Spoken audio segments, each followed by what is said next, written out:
All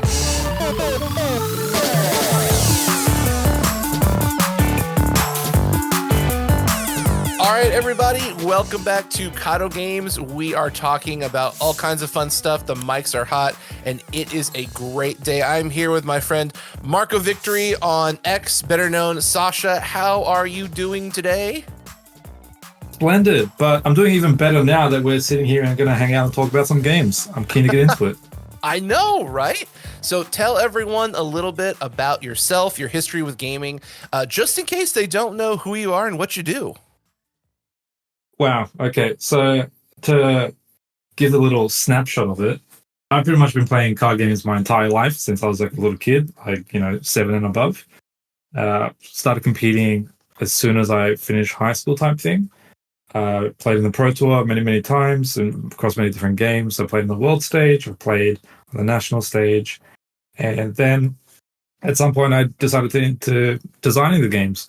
And then that, took off. I really loved it. I had the greatest success with Flesh and Blood, which is a competitive TCG. And now I've taken the pivot and leap of faith of publishing my own games. So I'm really excited to get into that. And my debut game is hopefully coming out this year, pending all the logistics and chaos that's happening in the world right now. But we're pushing through, and I'm excited to talk about everything. Yeah, so tell us all about your game. What is it? What is the game system like? How do you win? How do you play? I want to hear all about this. Oh, I'm keen to get into that. So the premise of the venture is to push the boundaries of card games. So when you ask a riveting question like, what is the game system like? I hope to perpetually answer totally unique and fresh. And I think I've hit the nail on the head with this first one. And it is super fresh. I don't even know how to classify it as a genre, but the top-down view of it is that you're playing as an animal fighting to survive in the wild. And that sounds super generic and top-down, but once you get into it, you'll see. It's one where you have to see it rather than explain it type things. But that's kind of the fun part of it too, because every time I get to show it to someone in real life or I hear stories of other people showing it down the road, it always connects and resonates. So I don't know how to follow through from that, but I'm excited to get into people's hands. Okay, so then I can ask some questions that will help explain it to people who are listening and may not understand what's going on. So is it closer to like a solitaire style game of Pokemon, or maybe with player interaction like Magic the Gathering? So it's definitely interactive. So the design tenets that I have for like all my games, the first one is play your cards, the second one is tense decisions, and the third one is impactful outcomes. Mm-hmm. Because I strongly believe that if you lack any of those at any point, you can create unfun scenarios. Like, to your credit of mentioning Magic, the most common flag of like an unfun scenario is like getting mana screwed or mana flooded. So you're not making like decisions because you only have lands, or you're not making impactful outcomes because you didn't have the choice of drawing the card at the right time. So it's also just less of a TCG genre in general and more of like a casual fun game that has those TCG elements type thing. So yeah, it's broad appeal. Okay, that's awesome. So at what point in your gaming career did you discover you want to make games, not just play games? So I've always kind of made games on the side or create custom cards for sets and for other games just naturally throughout my entire progression. And at some point, it just dawned on me that it was kind of business viable. If I can sustain myself doing the thing I like doing the most, then that's awesome. So it's always been happening in the background, and now it's just more of the leap of faith and hope to convert based with all the skills and knowledge I've built over the years. Okay, so you've come from a very high level of gameplay as a TCG competitor, and now you're a designer. So have you started to see an overlap in those two realms? Because one is very player heavy, and now you're more in the design, sell, create a product that other people want to buy. So what's that experience like going from one end of the spectrum to the opposite end? That's a great question, because it's kind of like some strong dissonance there between you would expect a Spike or someone who's like competitively mindset and driven to understand how things are designed and the decisions behind it. But in my experience, both in like helping design card games and managing teams of developers and stuff like that, uh, I kind of think that Spikes are probably like the worst people to design games and understand what people actually want to like experience fun. Because in my opinion, a Spike's entire objective is to remove the fun from the game and just get to the nitty gritty results. So they're great for balancing and things like that, which isn't necessarily a massive requirement for most games to achieve fun, which is what I think the end goal. If you can walk away from the table like smiling and not everyone feeling bad, I think that's like the greatest win. So coming off of that, what is your philosophy to create a fun environment for the end user? Because kind of like you were saying, bike players want to look at a game system, find the loopholes within the rule structure, and then exploit that because that's fun for them. And usually the other people in the room don't enjoy that because they're kind of experiencing that loophole they didn't even know existed. So how do you translate fun for, say my wife who's not a gamer, but you say, hey, this game is fun, you should play it. So what are you creating that experience for people who play your game? Yeah, so that breaking the system thing, that is what I think like a niche within a niche. That's it's totally a fun way to play for those type of people who that's what they're after.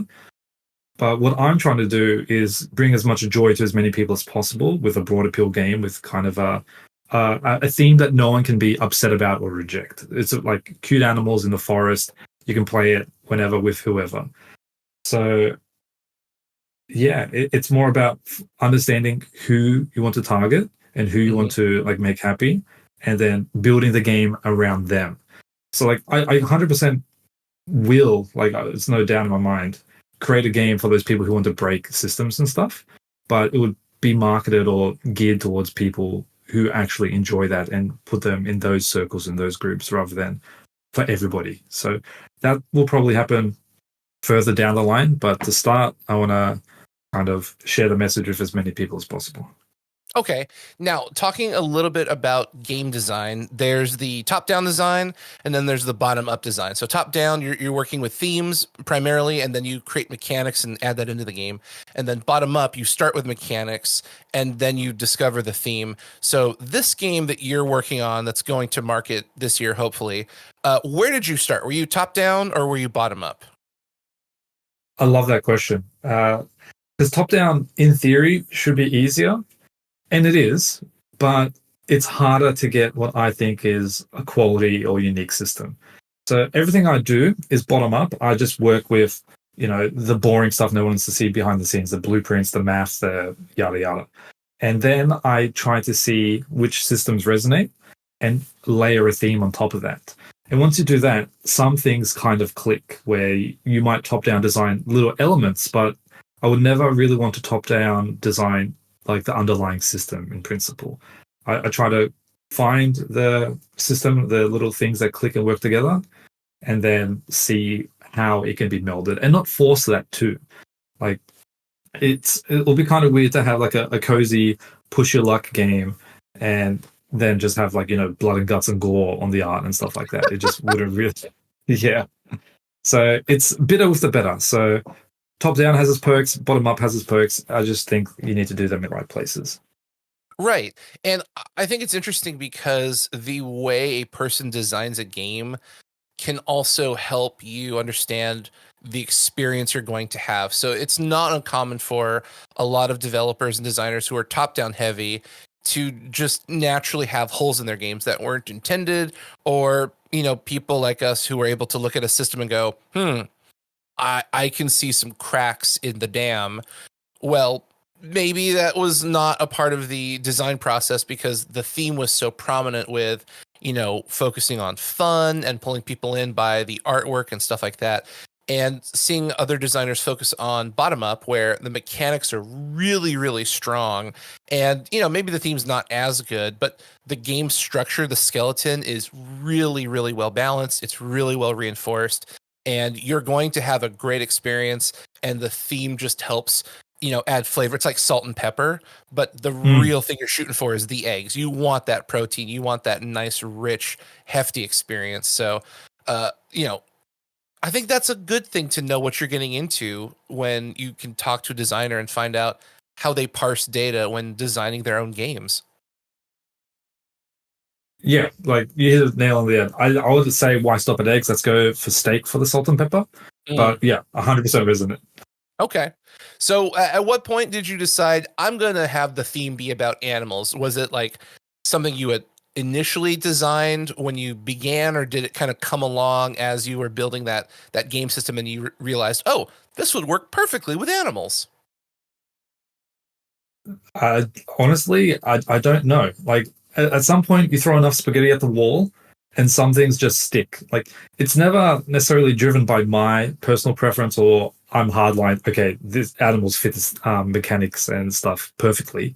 It's more about I'll play test with different groups of people. I'll be like, I wonder how this thing would work if it's skinned like animals. Or I wonder how this thing would work if it was skinned as like first person combat, etc., etc. And then the animals one just resonated more often than the others. I'm like, okay, the feedback is telling me go this direction. Let's actually try to dive into it a bit deeper. And then as you explore the wider net of the game design, because the hardest thing in game design is filling out the content. Like you can get a nice little sexy loop going pretty quickly, but then you realize how do we make that engaging in the long term or give it depth for people to want to replay the loop over and over and over and actually feel like new content creates a fresh experience rather than more of the same. So yeah, it's pretty much following the data and getting the feedback that's most valuable, which is of the players or prospective players. Okay. So is there ever a point where you make a decision based on your gut feeling over the data, or does the data drive most of your decision points? So that's also fantastic. The gut feeling definitely drives like where I start in trying to get my data, but it never determines the end result. So like if I had a strong gut feeling, okay, I think animals really works for this, I'm going to test with animals first rather than later down the line. Okay, that makes a lot of sense. It kind of goes hand in hand. Is that what you're saying? Yeah, it's yeah, Okay. symbiotic. Yeah. Well, I think that also leads to good design because you don't want one specific metric to drive your game design. You want to be flexible, right? Or do you think that data should really be the driving force and everything else should be symbiotic with your data? Yeah, and you also have to take it with a grain of salt because the volume of data is like the thing to be worried about as well. It's like I can't poll from every single player that's ever going to play with the game, but you can kind of narrow into the audience that you're trying to target or to make happy and just average things out, and that's kind of where the gut feeling would happen at the end. It would be okay based off the unknowns or like the conflicts based off feedback, just have to make a call. But that's where the gut would have to come in at the end, but it would never be like the overpowering factor of like I'm just going to ignore these people or whatever. Okay, okay. So, give us a little bit of history of the game itself. Not necessarily like what you do, but I think what I'm asking is from where you started to where you are now, what was that experience like? Because obviously, where you started is not where you're ending, and you probably learned a lot, you've seen a lot, you've made adjustments. So, bring us into that storyline and kind of, give us a glimpse into, you know, where has this baby grown from? Because, you're about to go to market, and that's so exciting. Yeah, it's been a journey. I can tell you that for sure. So it started from, I don't know, like a scribble on a piece of paper from when I was like 15, and I'm about to turn 32 tomorrow, actually. So that scribbled piece of paper, it always lived in a drawer. Whenever I moved places, that piece of paper grew into like a pile of papers. And it's just all ideas and concepts and things that I want to try at some point. And then it came to putting them to the test.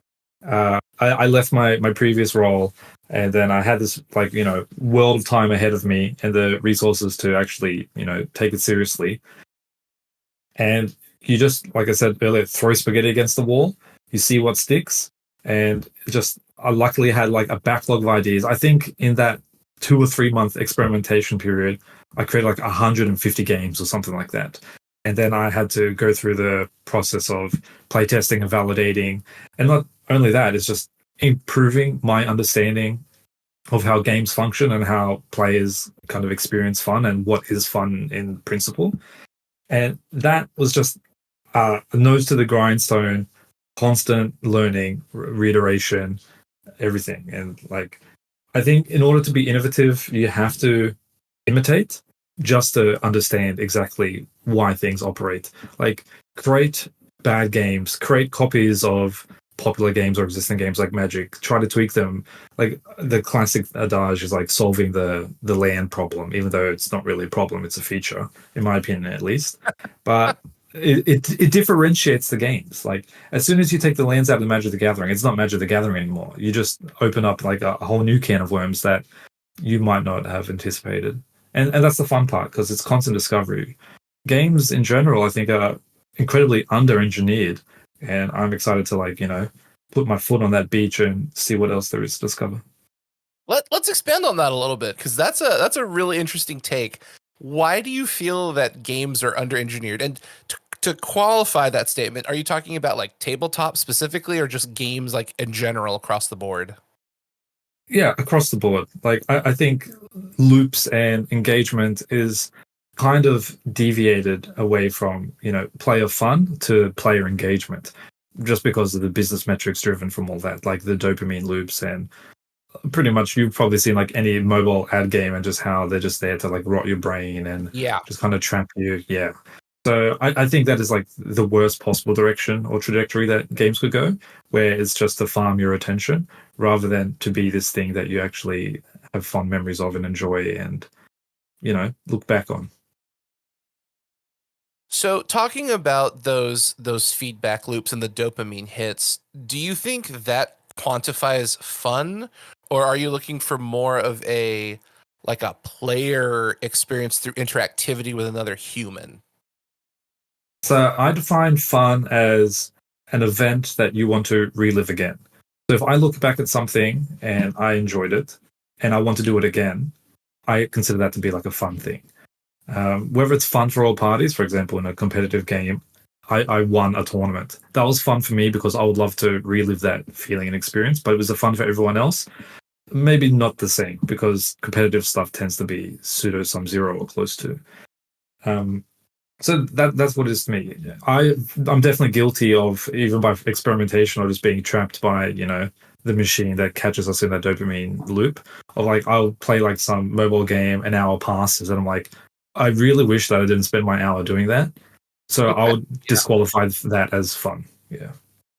So all of this information you've garnered, how have you translated that into your game so it is fun? So it's got that player loop where a player wants to come back and experience it. Perfect. So the key to the fun in Thrive, which is the name of the game, is that every game revolves around player to player decisions and interaction. So it's never based on what cards you draw or just random encounters and events like that. It's always based on what the other person's decisions are. And that feeds itself, because if we play a game and you make a certain set of decisions, now we have some context and history between us. And when we play our next game, I have a frame of reference on how you're expected to behave or make decisions. And the game continually evolves around that kind of premise. So, and it refreshes when you play with a new person as well, because you have a wealth of experience or kind of like, reps against somebody else, but that kind of resets when you find a new person. So instead of waiting for new content to actually kind of elevate the experience by playing with a new person, it's like an entire world of content because you get to build that whole relationship with each other. And that just the branches from there are like boundless because you can mix with different people, you can change other things, and then the content in the game shifts that paradigm constantly. So it feels like to me an infinite content machine based on play interaction, and that interaction serves towards like a fun outcome where we both are dancing around each other and our decisions will give us the result rather than anything else.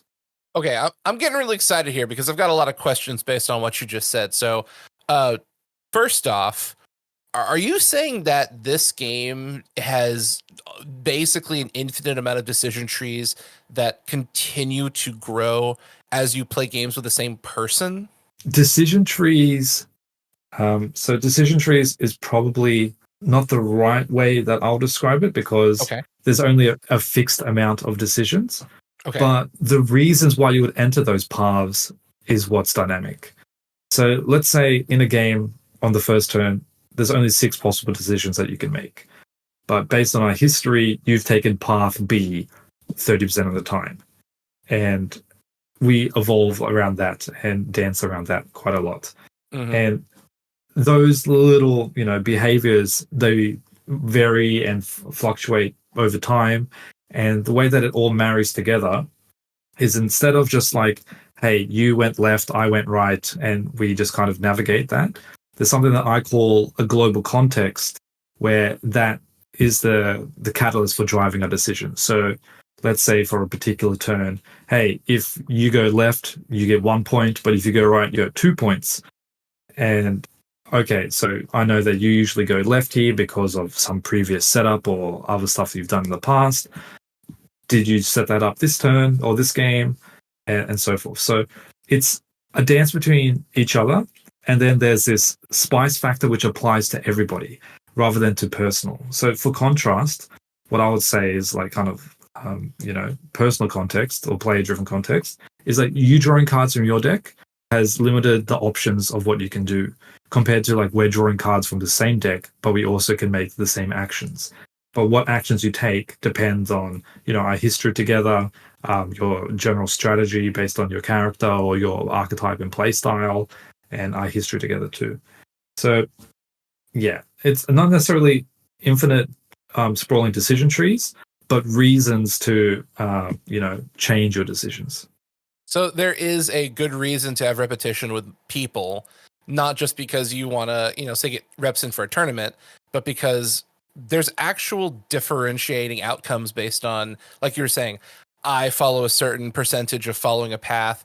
So now you're going to make your decision based around that, but it could be a double fake, or I'm trying to, it sounds like a fighting game where I'm trying to teach you bad patterns, or maybe I'm making bad patterns and now you're reacting to it. And so we're kind of doing this dance of, I have player agency and do a thing, then you have agency and you do a thing, and we're just kind of bouncing off of each other, which sounds really fun.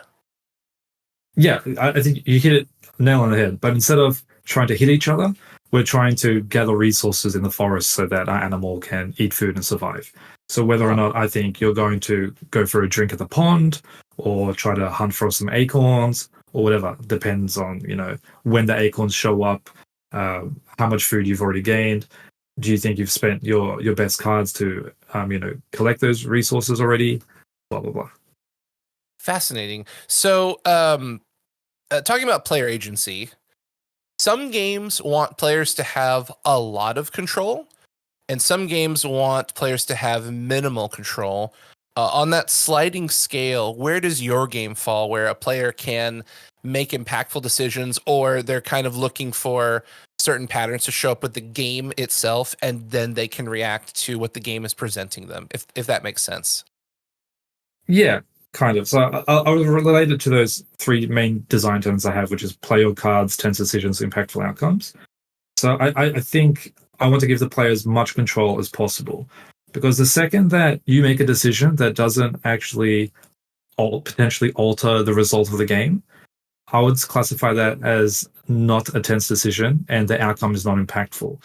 As soon as the game is effectively over, of like, okay, I'm too far behind, every decision I make now is pointless, and now we're just kind of going through the motions, that is what I kind of classify as like unfun. Because we're just wasting time effectively, just waiting to get to the next step, which is for you to hoist the trophy. Yeah. So I want to give like my players as much agency as possible throughout it. Whether that means hardline controlling, I don't think so, because that's another thing. If I make a decision and the outcome that I want happens 100% of the time, I don't think that decision is tense because there is no ambiguity or variance in that factor. I'm not saying like, hey, I'm choosing to go 50% left or 50% right. I hope I go to the right way. It's more about, okay, if I go to the left based on our history together, you're more likely to go on the right because you've eaten like 2 acorns already, and I don't think you're going to go for the third or something like that. Right. So you want some risk built into the game. So it's not like chess where if I make this move, the move happens. There's going to be some granularity, some randomness that, if I do this move, it might not result in the way I think. Yeah, yeah, to some degree. Whether like you move the piece and it happens, or you move the piece and it might impact the same thing. Interesting. Does any of your Flesh and Blood experience impact this decision? Because that sounds very similar to Flesh and Blood. Because there are points in that game where you're kind of just going through the motions. Everybody knows you're far behind on life. There's not really a way to catch up. You're kind of dead. But you've only been playing for 10 minutes and it's a 30-minute round. So might as well just finish it off. Oh yeah, man, I've been going through the motions for 30 years. I know what it feels like. Uh, yeah, absolutely. So what I kind of call that like phenomenon is the suboptimal path.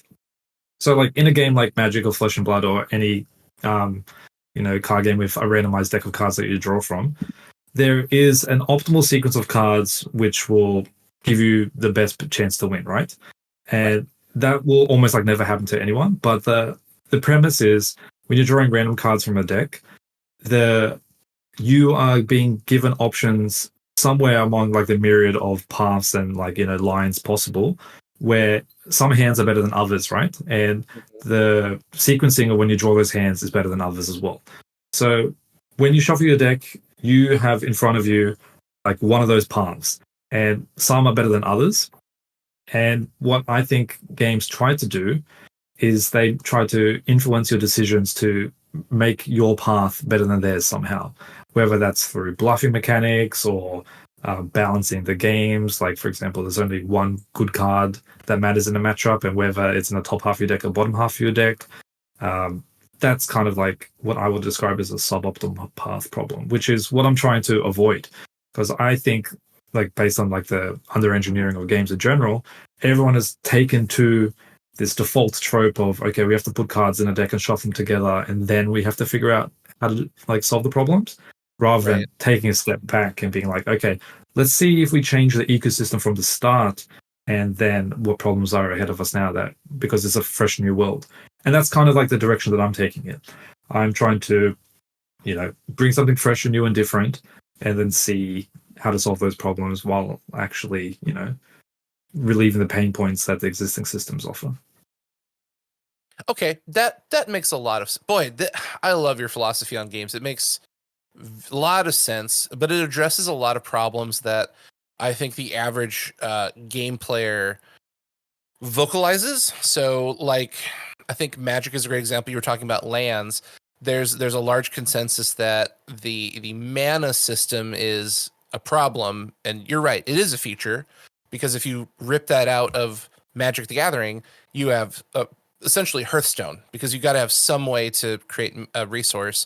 So when you're designing your game, what were some of the challenges you had trying to differentiate your game from all these other games that have come through the markets over the past 30, 40 years?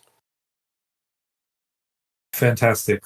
So the biggest one was to just ignore like everything that's existed and effectively reinvent the wheel, because standing on the shoulders of giants is great and all, but it also creates a lot of bias, right? Yeah. So I wanted to like drill down into what actually I want to experience, and then how to create the structure that best facilitates that. And that's kind of how I landed on like, play your cards, tense decisions, impactful outcomes. I always want to be able to do the thing that I want to do, like use what I choose type thing. So if I put a card in my deck or whatever, I want to be able to play it when it comes up. I don't want for some random variable context to say, hey, you can't do that this game, because I think that's feel bad. And similarly to like, even games like Lorcana, where you put your cards like as an ink, I also think that's somewhat of a sin because you're choosing not to play for card, which is kind of like a negative choice to give to the player. And I get that there's tension and stuff like that because you're choosing the balance between, hey, I want to risk my early game interaction so I can play my late game bomb or whatever. But I just don't like the means that it gets there. Like I don't think the means justifies the end in that case. Okay, so does that mean your game system has like its own separate mana or resource system? So you're not taking cards out of your hand to create resources from them, which means you're then not playing that card? Or how does your resource system work? It's really simple. There just isn't one. Oh, okay. So like you just kind of do what the card says. Yeah, like you just get to play whatever card you want, and the loop and turn structure of the game impacts like the valuation of the card. Of like, whether you play that card at the start of the turn, middle of the turn, end of the turn, or at a later turn, kind of determines its impact. Okay. How do you handle card economy in your game? Because the traditional card game is you draw one and then figure it out. Are you following that standard, or are you doing anything unique so that, since there is no resource system, that's a factor you don't have to worry about? Is there like any unique card economy, card draw in your game, or is it just draw one, play? You effectively start with your entire deck in your hand, but Whoa. but your deck is only like 6 cards big, so it's not that big of a deal. So the games are short and fast, which gives you enough repetitions to build that pattern and history of each other, so that each round and game actually evolves very quickly.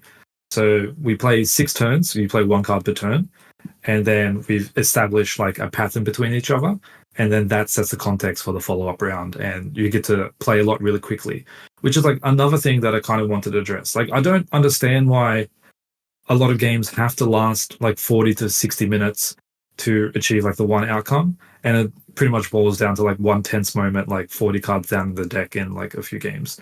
And to me that's like kind of unexciting.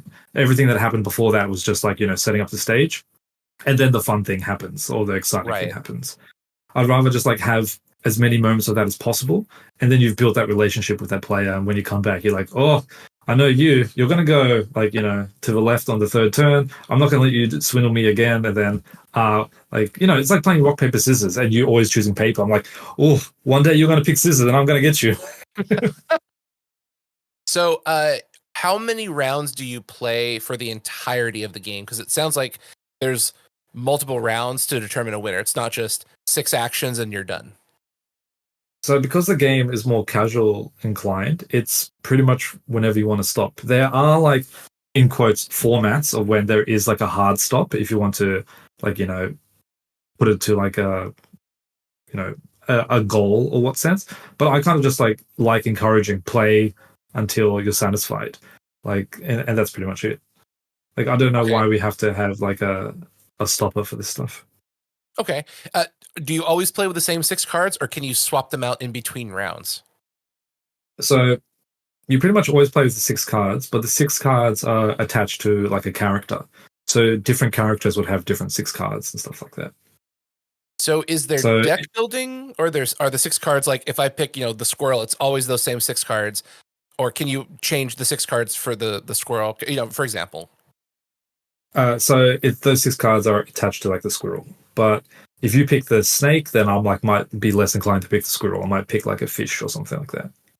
So does that mean can you switch animals between rounds, or are like once you start playing, you're playing that animal until you decide to stop?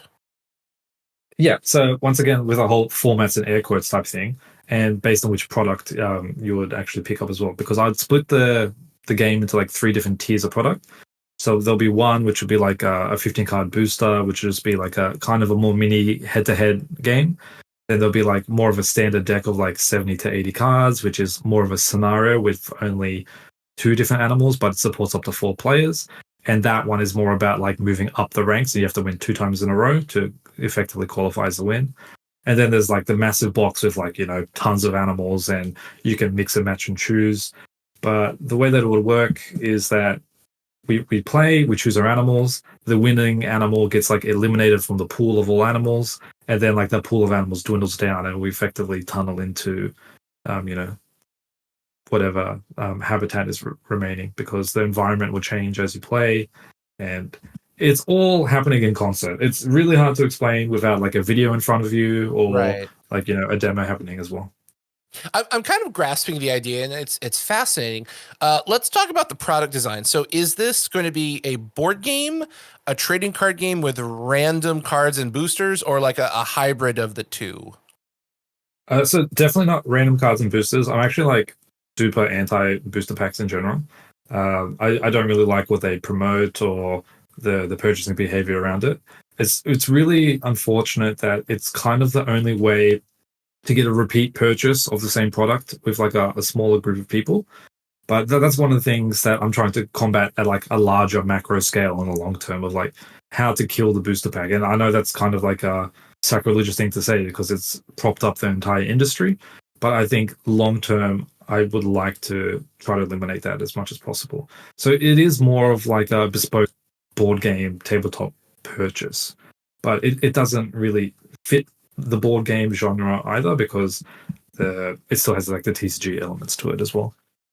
So, what are the TCG elements? Because I don't hate the idea of getting rid of the randomness of booster boxes and booster packs, because I mean, we've all been there. You buy a booster pack and you get nothing, and now you feel like you wasted your money when you could have spent that on so many other things where I'm guaranteed this product or the service. Booster packs are not guaranteed anything, and sometimes you get a great hit, and that's usually what you remember, but you forget like the 20 bad hits before that. And it's also kind of crappy sometimes to look at your bank account and go, "Oh, I bought too many boosters this week. I shouldn't have done that." Yeah. Similar to like the mobile ad games, and you look back, or like doom scrolling on like Yeah. any of the social media platforms. It's like you look back on your hour and like I really wish I didn't get to experience that. I wouldn't wish that on me again. So it's similar like that. I want to make everything as fun as possible. So that is the idea. Yeah. Okay. Full concur. So I'm just trying to wrap my head around the product side. So is this going to be like an LCG where if I buy a pack and you buy a pack, we get the same cards, or is there some difference between the purchase? So yeah, it would be like that. So everything in the box is fixed. So there's nothing random about the box.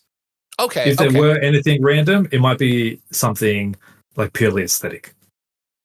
Okay. So the idea is more buy the product, play the game. Don't worry about getting this like super rare $300 hit. Everyone's going to have the same cards. It's more about the player experience and, building your deck versus acquiring the cards, then building your deck. Yeah, step 1 is to create a fun game. Step 583 is probably eliminate booster packs. So Okay. I mean it's a really good challenge to the system because everyone follows that same system, and to see someone look at that and go, we can do better, that gets me excited, because you're looking at doing something no one has really done in a meaningful way. And I'm so excited to see how that pans out for you, because I mean, I think you can do it. I just want to see how it happens. That's fascinating to me. I'm excited to figure out how to do it too. So we're in the same boat. Okay. So let's talk about the business side of game development. So, we've talked about playing, we've talked about designing. So going to market, what does that look like? Because I'm sure there's people who want to design a game or have designed a game, but they might not have gone into like distribution, printing, like that kind of stuff. So what is that experience like? So that is like a very sensitive topic for me right now because of the recent like announcements with tariffs and things like that. Yeah. Okay. And yeah, I had like, a crystal clear outline and plan and strategy. And then the first round of tariffs, and I'm like, oh, everything is no longer viable anymore. Logistics quotes were being avoided. Like every timeline was being shifted because, all these other companies are reacting to it as well. You explore other options of like, can we print domestically in the US? But they import their paper from other countries and blah, blah, blah. And it's like, okay, so it really just hurts everywhere down the train. And you spend 2 weeks to a month figuring that out. And you're like, okay, we're kind of back on track and now things are up in the air again. So I don't know if I can confidently say what the best route would be right now in the current environment, because the current environment's probably going to last another week and a half. But Okay. that's kind of the stressful thing. I don't really know how to move forward with that, but like I think that the you just have to make yourself sustainable and just find the path there, and that is kind of why like booster packs exist. Like I understand like the why they're here as well. Whether it's like direct to customer, I think the closer you can get to the customer or the player, like obviously there's more margins to protect, but there's also more risk and accountability and a responsibility you have with like shipping and packaging and sales and all those other type of things as well. So I think it really boils down to your capacity, bandwidth, and just kind of like situation as well. Like I'm fortunate enough that I've pretty much been preparing for this moment my entire life, where I've saved up a reasonable bankroll so that I'm not bleeding to death. I've got a lovely supporting wife who's happy to keep the lights on. We've got so many friends in the industry just from the experience of like competing in tournaments, doing everything else, that there's lots of love and support, and it's pretty much like 2 decades in the making, and now I'm kind of like in this underground phase of you know figuring out how to make the games properly. And I'm not gonna lie, this is like my first foray out of like the dungeon, speak to someone publicly about the stuff. So I'm really excited to share this information with you as well, and hopefully once things are resolved, I'll be able to talk to a lot more people and share with a lot more players as well. Oh yeah, we'll definitely be in touch to tell more people. So let's get rid of the tariffs. Let's not talk about that. Let's talk Sorry. about. Oh no, you're fine, because I mean, like I'm a business person, so I understand. Like there's a lot of logistics. There's so many different things you have to account for, and it's not easy. And I always love hearing people's stories because everyone has such a unique experience getting to market, and it just helps me understand the greater picture, because it's easy to look at this thing here, that thing there, and go, oh yeah, they just signed the contract with a company and everything just happened. It's like, well, it's not that simple. Yeah, if you want the path to success, it's probably not that easy. You have to talk and think about a lot of things for sure. There are a lot Yeah. of some silver linings too. Like there've been multiple times where I've been able to put my finger on the button and press print, which is another thing like related to Kickstarter, which is why I want to do that, which is probably a bit out of left field. But I'm going to go on that tangent anyway. I'm going to Sure. take it, which is I'm kind of like not a massive fan that the Kickstarter experience gives to players, which is you go through this hype cycle, you're excited for a thing, and then you pay for it, and now you wait, 6+ months, it arrives at your doorstep, and you're like, oh yeah, that is no longer in my sphere of attention. I kind of even forgot about it. Uh, the community is kind of waned because there's just been this massive gap, which is the one thing I want to avoid, which is why I'm keen to kind of be print confident, print like a sizable amount ahead of time. I went like the marketing campaign and everything happens to get people excited about it, and they'll be able to get it in their hands effectively day dot once everything's rolling and punching. And then I hope to maintain and keep the momentum as things go forward. Because Thrive is not like a one and done thing. It's not just one box, one setting. I've got many, many releases planned in the future and designed, which is like a crazy thing to do for what is effectively like a packaged game rather than a randomized game. But I very strongly feel that the entire experience, because everything designed in concert, is such a like beautiful game in my opinion, that if you were to just chuck it all in one box from the get-go, every mechanic wouldn't feel fleshed out. It would just be like this animal is that mechanic, this animal is that mechanic, and it's just totally different experiences that you don't be able to appreciate. So that's a massive motivating factor for me. It's all down to making everything as fun and rewarding for the players as possible. Okay. Hilariously, that was actually my next question. So we're clearly on the same wavelength, because I was going to ask why you were doing self-publishing versus like crowdfunding stuff, and you answered that already. So the next thing in the docket that I want to know more about is how important is the network you have for this process of game design and game printing? Is this something, so like, say I'm going to design a game and I don't have a lot of friends or people to talk to. Is that network you've built over 20 plus years impactful? Is it good? Is it bad? Does someone need it? Do they not need it? Like, how is that impacting your experience of designing Thrive? You don't need it, but if I didn't have friends, this wouldn't be real. Like it's just the matter of fact for my circumstance and my journey.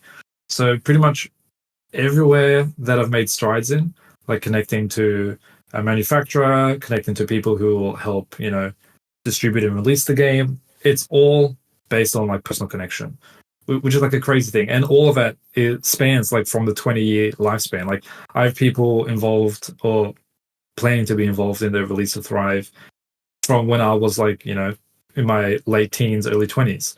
And yeah, it's crazy. It's all in concert. It all works together. And yeah, friends and family, everything helps a lot. Okay. I can tell you're really excited. Obviously, there's a lot of logistics behind the scenes we don't know about, but this is definitely a passion project. So, what's one of the best things you've learned on this journey that is going to affect your future designs and future games? Everything takes way longer than you want it to. Like way longer. Yeah, that has been the biggest lesson. Does that, okay, here's a great question. So I've heard a lot of stories from designers that usually when you're designing a game, you come to the board with 100 ideas and you'll only really walk away with like 10. So what happens to all the other extra ideas? Do they get set up for future releases? Do you scrap them? Do you kind of fuse them into the current iteration of your game? Like, how do you trim the fat? Trim the fat is such a positive way of like framing it. Like you're getting fitter, healthier, but really it's I look at it as like you have to kill your darlings. There's only so much room, so many cards to be printed, and as fun as some things are, like I've had some cards or animals or mechanics where like they're far and above like the funnest thing in the box, but they just don't work in concert. They just like dominate and overshadow, and then everything else just like suffers for it. It's kind of like, when you're working in a team and there's somebody who's like a excellent performer, but they bring down the morale of the rest of the team. And those people are just like not good to have on the long term, or if at all, to be honest. So I look at it as killing your darlings, and where they end up in a file somewhere.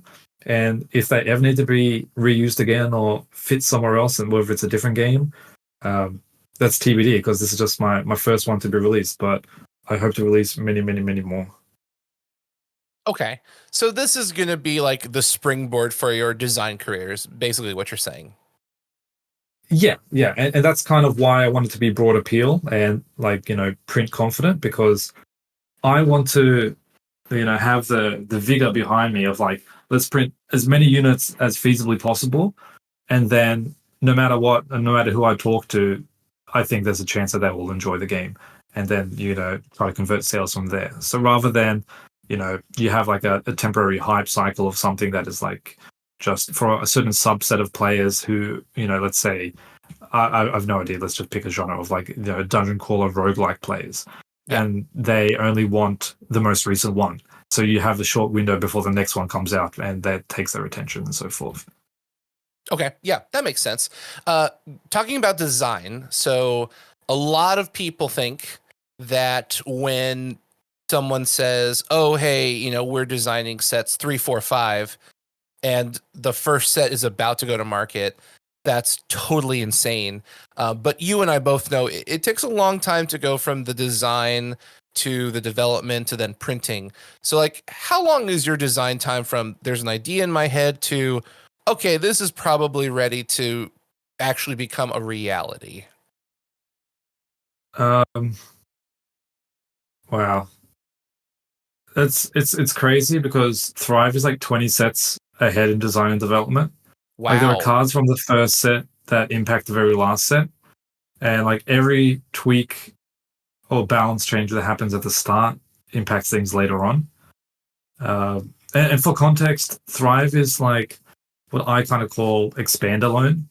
So you could buy any release of Thrive and it's self-sustained and like its own playable experience. But when you Really? mix it with, yeah.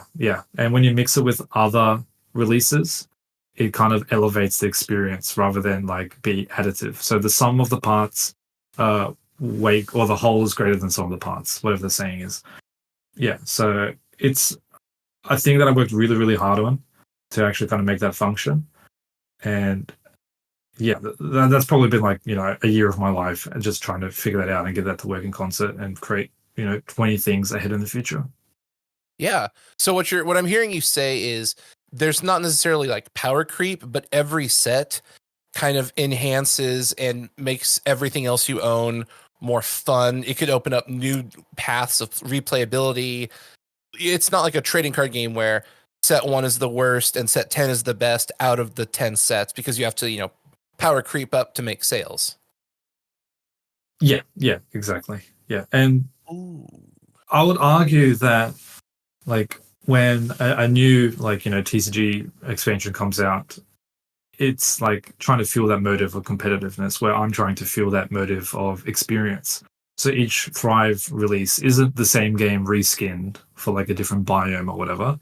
It's just a completely unique experience that totally shifts like your perspective of how to play the game, which is like the great benefit of starting, because Thrive is a very simple game, of starting with a simple basis because every little tweak can impact it dramatically compared to like having a complex system where a little mechanical tweak is actually just smaller than like the core rule set, so it's not that big of a deal.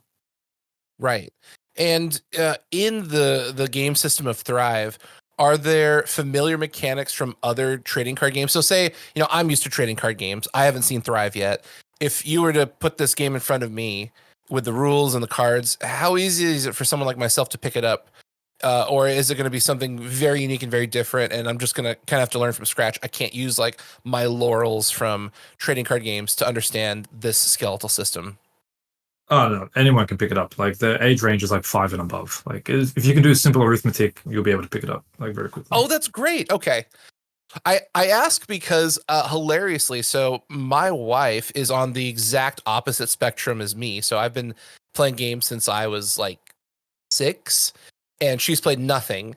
And so she's constantly looking at games, asking how they work and why they work. And we're trying to find something we can both do because I like overly complex things.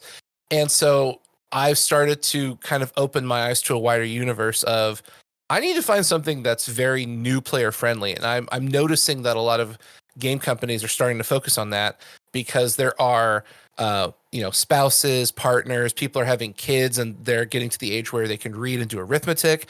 So there's a new generation of players out there and the market needs to be available to everyone, not just hyper competitive, super experienced 30 and 40-year-olds, because that's not how the gaming, communities are going to grow. There needs to be more new blood, new players, new people coming in. So that's such a great idea. And I'm glad to hear that. Like super, claps for you.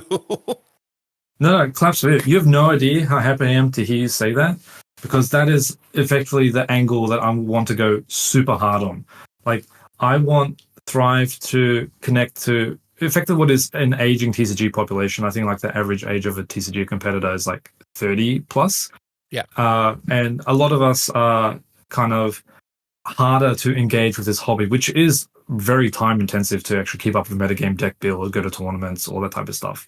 Yeah. Like, and it's a separation from like the interest in hobbies and ways to have fun with like a family, spouses, children, etc. Yeah. So I really want Thrive to be like that perfect middle ground where it's like a board game or a game that you can play with your spouse and kids without you having to sacrifice that strategic element that you adore and actually chase for in TCGs. So that is like the perfect harmony that I'm aiming for. So I really want to get you a copy in your hands whenever I can. And I want to see how you feel. Okay, I will tell you all the things. I mean, my wife, she's smart, so we'll get we'll get plenty of reps in. Because when she beats me, she won't let it go, so I can't lose. So Love that. um, so you also said there's multiplayer built in to the game. What kind of multiplayer is it? Like free for all, 2v2, like cooperative? How does that function? So it all depends on what animals you pick up. So like you could pick animals that want to cooperate or, a symbiotic or parasitic or whatever. Like let's say like a pack of wolves or like, a bear and a cub or, just a snake that's trying to hunt for itself or whatever. So the game scales. So you can do PvE and it scales up to like, I don't know, 20 plus players if you really want to. But I Woo! think so I think the sweet spot is about 6 to 8. But I also like just a 3 player game. A 3 player game is really nice. All right. So important question: are there going to be any like tours or conventions or places like we can meet up and get together and play Thrive in the future? I know that might be a long term thing because you got to get to market first. But is that somewhere in the timeline? Maybe 2026, 2027, where you want to have a Thrive event? Yeah, like it's definitely like, in the goal sites. Like it's something I want to do 100%. Like you said, we have to solve the first problem, get to the market and making sure that stuff is sustainable. But yeah, anything to put stuff in front of players, make them happy and make them look excited and like have fun. That is a goal. That is a dream. I just want to do that. I just want to make people happy and have fun and actually enjoy games for what I think they should be, at least. Oh, I'm so excited. I'm really interested in seeing how this functions because as someone who's played TCGs for a long time, I enjoy the challenge of playing TCGs because it always feels like a new puzzle. You could rip away all the names and the brands. It's always, draw cards, take the tools you have in your hand, figure out how to accomplish a strategy and how to outperform your opponent. But this game, like you said, you have all of the options in your hand. So you've taken that randomness out.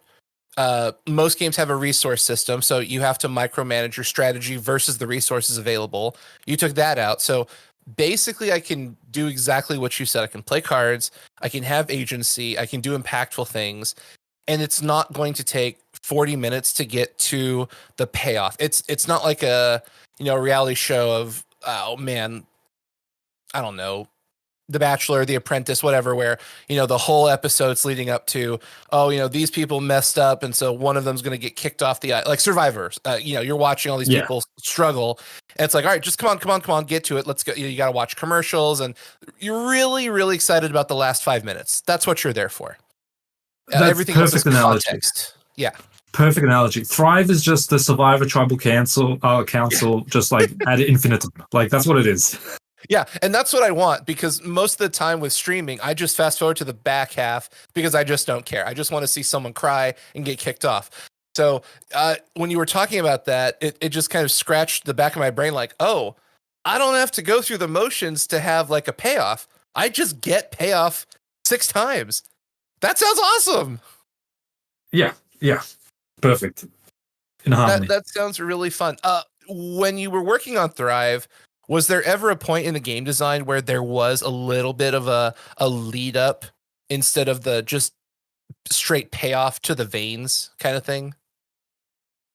Yeah, for sure, for sure. Most of the time, stuff like that is just done for elimination. Like the philosophy that I have is that I have to do and explore every branch or path, even if I suspect it's bad, just to have confirmation. Like I'm super diligent, and it's probably why it's taken me so long to get to the point where I am.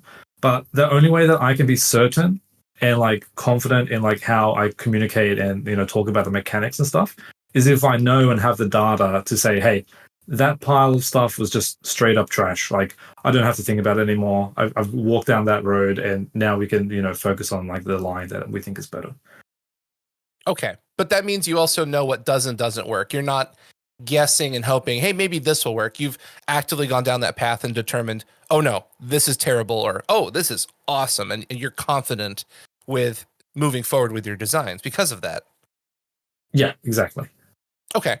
Um, So I want to also talk about artwork because I've heard that can be a very interesting process when creating a game. Did you enjoy it? Is it a lot of work? Like, how does getting artwork for your product feel? So I'm not an artist by any means, and I've had to effectively adopt like an art director role just out of necessity. It has been a journey, and I think I count myself incredibly lucky that I've been able to find a strong artist to work with after many, many months of like hunting and trials and tests with different artists to find the right style. You know, see if they're on board for like a longer wind or longer tail project as well. That's like another thing. Whether or not you can find someone who could create beautiful, stunning art within budget and within time constraints, whether or not they're willing to actually do the full project is like just another, you know, unforeseen problem. But yeah, it has been a journey. I don't really know how to qualify because, like I said, I'm not a qualified artist or anything like that. But you just need to keep talking to people, keep, you know, sharing the vision, just like I'm sharing it with you, and sharing the path, and see who it resonates. And I was lucky enough to find the person within a few months, and they're still working for me.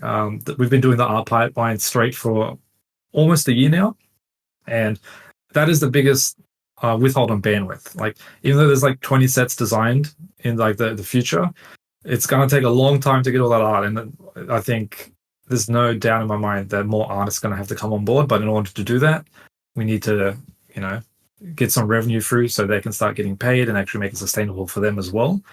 And everything that comes with those challenges to you know, harmonize style, because that's one thing that's really important to me.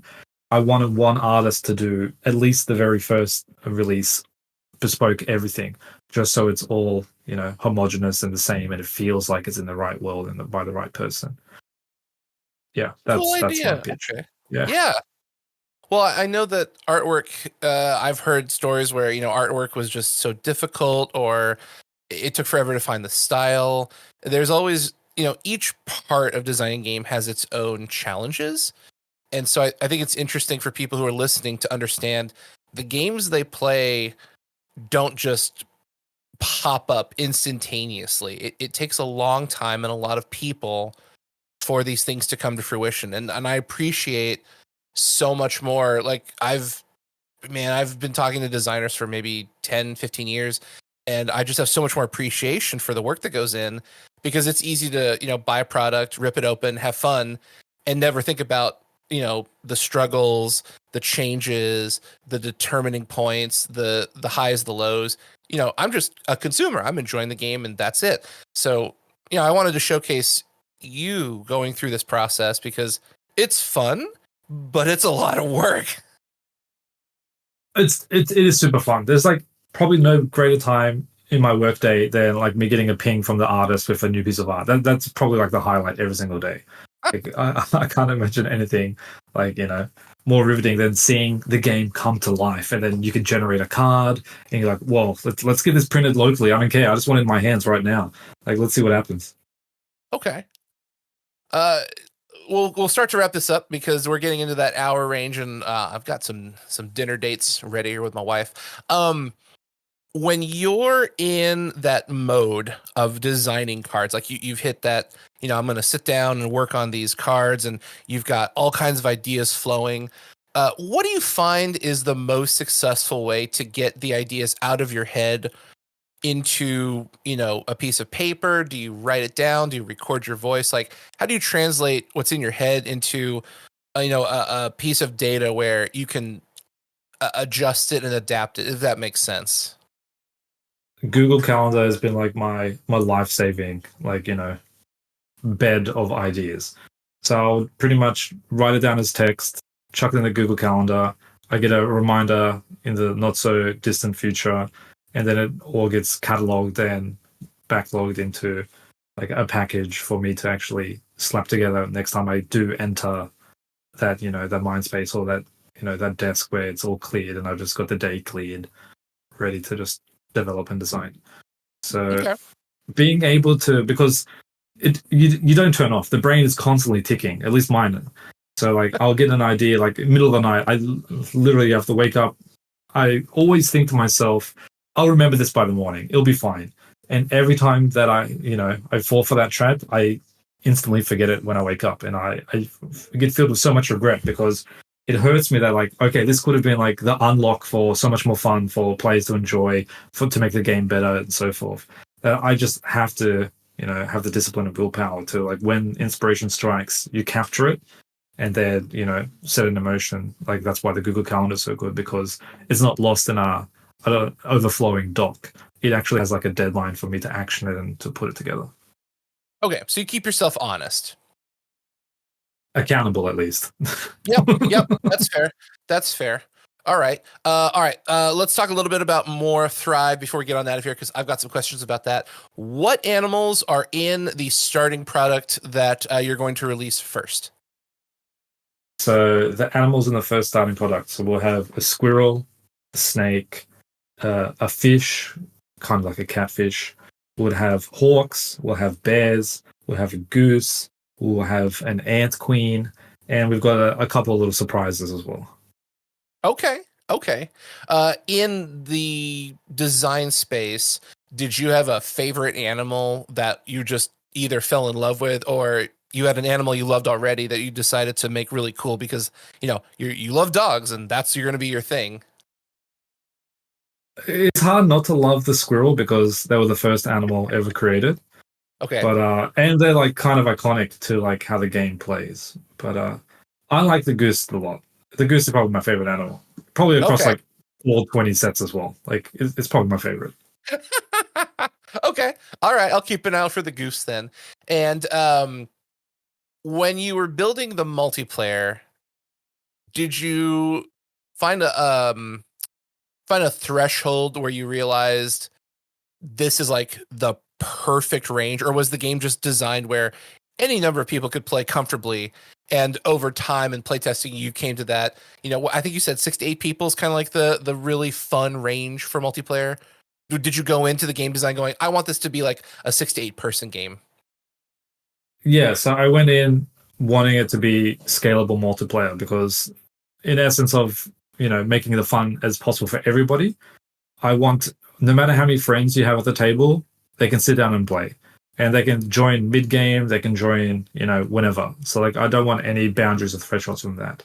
And I also don't want to get players eliminated because that's like a big thing about multiplayer games. Like, people get eliminated now, they're just waiting, twiddling their thumbs. So from the get-go, I wanted it to be scalable. I pretty much wanted to solve every problem I've ever had and any pain point like people might have ever had when they're playing games like game nights and stuff. Yeah, so definitely from the get-go. And like I said 6 to 8 is the key spot, mainly because most dinner tables sit 6 to 8 people. Like the threshold is literally the physical capacity of how many people you can have around you. Huh. So it sounds like you've kind of, wow, there's a lot to unpack there. It's just so practical. It makes so much sense. You're there, you're having dinner, then you can play a game when you're done. That's great. That's it. Huh. You got it. So what? Ooh, okay. Here's an interesting one. What are some of the pain points you wanted to address the most? Because there's a lot, and I would love to hear your perspective on the things you've seen in gaming that you just really wanted to eradicate with your design and the end experience that the user gets to just enjoy. I'm going to sound like a broken record, but it relates to the core tenets of play your cards, tense decisions, impactful outcomes. I really don't like it when I can't use the stuff in my hand. I really don't like it when I make a choice, it's irrelevant. And I really don't like it when something happens, it doesn't move the needle. That's the big picture. And then we get into the nitty gritty of like, the multiplayer stuff of, hey, there are people who are now sitting out of the game. There are people who actually just, can't even play because there's not enough cards in the box or there's not enough seats at the table, blah, blah, blah, blah, blah. Like there are some aspects to Thrive where you can play even if you don't have cards as well. So it can be like fully seamless and like scale up to whatever amount of people that you want. I mean, it sounds like you've created a game that really focused on not only fun, but legitimate player agency, because there's a lot of games that say you can do a lot of stuff, but like you said, it just kind of doesn't It doesn't move the needle. It doesn't mean anything. Like technically you played a card. You did do a thing, but it has no impact on the game state. But like you did a thing, good job. Now we found this game thrive where everything you do matters. Every decision you make has an impact, and there is no going through the motions. You get to actually play a game where you are impacting something at any given moment. Yeah, that's the vibe. Okay, I can get behind that. I I hate waste. Like it just sounds like you've kind of looked at. I mean, like trading card games, for example. Usually, your first 2 turns are, set up a mana base, play something weak-ish, just so you don't fall behind. But really, the game gets started like maybe turn 3, 4, where you can actually play something that's impactful. Where now, turn 1, you're playing something impactful. That's crazy. Yeah, you are directly moving towards the end goal from the very beginning, and so is everybody else. And you're all in competition with each other, or like shoulder to shoulder, so forth. I'm so excited. I want to hear more. Okay, we'll have to talk more about this as you get closer, because I'm really last question. I promise. Then we'll get on out of here. Art style. What is like? Give us an idea of the art style for your game. Cute. In one word, cute. Okay, I can get with that. That sounds fun. Oh, yeah, I'll send you some art after this. I can actually, let me just send something in Discord right now. Let's see how you go. Well, while you're doing that, so something I want to talk about while Sasha's looking up some art pieces, and I can kind of gush over them. There's an interesting philosophy with game design, and depending on what you're doing, sometimes people who work for companies, you have to, oh my gosh, this looks amazing. All right. Sometimes you have to kind of follow what the company wants. So I know people where the idea was, hey, we need to make products that sell, figure it out. And then there's people who they need to make a game that's, really fun and really fast. And it's going to be like very tournament friendly, or you need to make a game that's casual friendly, or, insert some parameter here. And that mission coming from the upper management may not always jive with the design team, because they want to make a game that's fun, and being told you have to make a game that sells product may clash with I want to make a game that's fun. So I really like the fact that you have the freedom to make a game you love, and there's not someone above you telling you how to make your game, which could make things less interesting, because now your heart's not in it, because you have to follow this order from a person who may not even care about the game. They're just, hey, make a game that'll sell in this market. I don't want to do that. It doesn't matter. You're working for me. That's your job. So I love this like freedom you have that so many people don't have but really want. And I just think that's such a blessing. Really, it's cool. Thanks. It's like we've talked about. It's like 2 decades in the making. So I'm really like, happy and fortunate to be in this position in the first place. And don't get me wrong, like I've got that business brain part of me as well. Like I do talk to myself about that too. Like you have to be a little bit realistic to make things functional and feasible. But yeah, the creative guy in me speaks a lot louder. I can tell you that. Yeah. But you're the one who gets to be your own boss. You don't have someone coming into your office going, all right, you got to get this done. Okay. This art. Okay. So I'm looking at some of these art pieces. These look great. It is very cute. There's great color. Man, yeah. I love. Okay, I don't want to spoil too much, because we'll get more information when this comes out. But like, essentially, the animals are the forefront. They've got great design, great character. They're cute. It's not like a chibi or anime style. It's more of a Art Deco. Is that a good way to describe it? Kind of, sort of. No, not really. It looks good. I love the shadows and the colors. Those look fantastic. Yeah, this is going to be fun. Oh, I'm so excited. Yeah, When that last one is a bit of a secret twist. That one. That's for okay, your eyes okay, only. okay. All right, I'll enjoy that. Is there a kind of sort of idea when you want to get this out? I know, like you said earlier, there's tariffs, there's a whole lot going on in the world that is changing how the supply chain works, but are you hoping to get to the market like this year, hopefully, or is 2026 looking more realistic in your, generalized opinion? It has to be this year. Like, Okay. if everything goes well, and that's what's on my docket for today, I have to figure out how to react to the events over the weekend. Okay. Is everything goes well, I'm hopefully late summer in the US, 2025. Like, so, like, that's maybe August, but like, how long's a piece of string? I have no idea. Like, if it's Yeah. later, like in October, that's fine too. But the idea is, as long as it gets to people's hands, I don't really care when. Okay. Okay. But that's good. We have at least the year. It's not like an indefinite thing, but oh, this looks great. I'm so excited for you. I I'm I'm really excited for you. excited. I'm excited for everyone who gets to play. That's the whole point. Like, Yeah. I think I found something cool and unique, and now it's time to share it. Oh my god, I'm so excited to play this with my wife and possibly her sister, and they've got a kid. And oh my gosh, this if this is what you say it is, I'm really excited to show this to my friends. And I mean, my parents might even play it. They love games. Oh, dude. Oh, yeah, it's so exciting.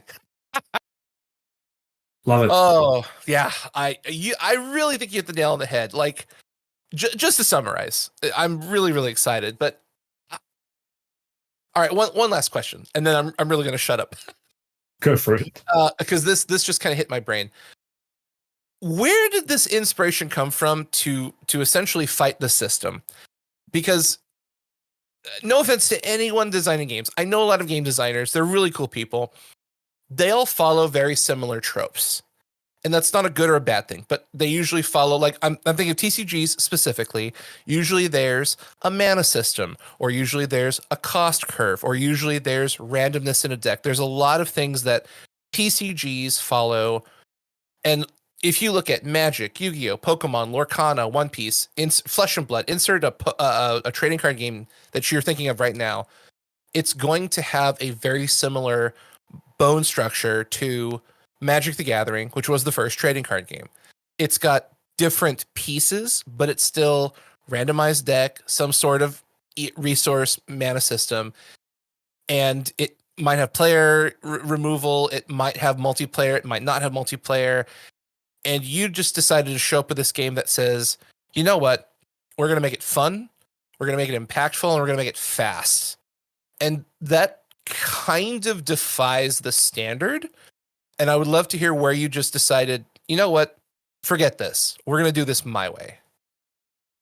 I love that whole summary of a pitch, but none of it was ever a motive to fight the system. Okay. It's more of a perspective of curiosity, because I have an engineering background, of just asking the simple question, why?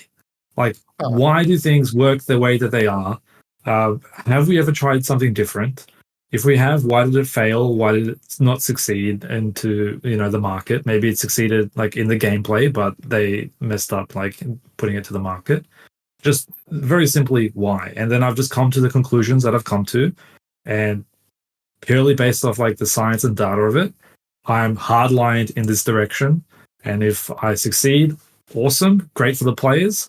If I fail, then that's just more, fuel for the fire of answering that question, why? So like it's win-win no matter what happens. So that's fantastic for me. It's curiosity. That's awesome. It makes sense though. Oh, I love it. I mean, it's a great way to look at gaming. Why do people do this? How can I make it better? And you're right, it is a win-win. Oh, this is so wonderful. I'm I'm so glad that excited. everything resonates.